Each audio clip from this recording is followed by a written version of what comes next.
going to go through the Hooklying T8 extension with hamstrings. Emily, if you'll give us the instruction. The setup for this exercise is to position yourself on your back with your knees bent and feet flat on the floor. You may hook your heels around a heavy dumbbell you can't move or secure your heels against a support beam. Arms will reach straight up toward the ceiling. So his feet are flat on the floor. We place a block between his heels and his bottom so that he can dig his heels into that to engage the hamstrings. The arms are reaching overhead towards the ceiling. We're getting this extra reach. So we're engaging those serratus anterior muscles.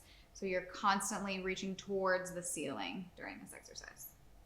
Inhale to start, then exhale to push into your heels and perform a pelvic tilt so that your tailbone is raised slightly off the floor.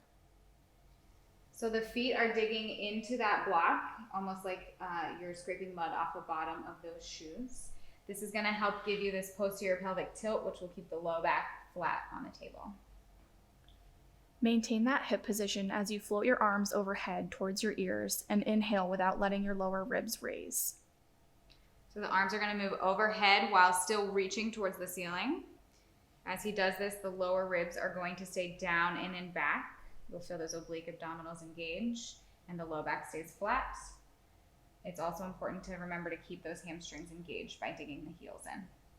Maintain that position of your arms as you exhale to dig your heels, tuck your pelvis, and flatten the small of your back. Good. So those ribs are moving down in and back.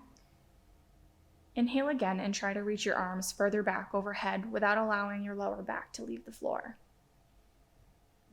Exhale and let your ribs sink down further, continuing to keep the low back on the ground. Repeat the sequence for at least 5 breaths.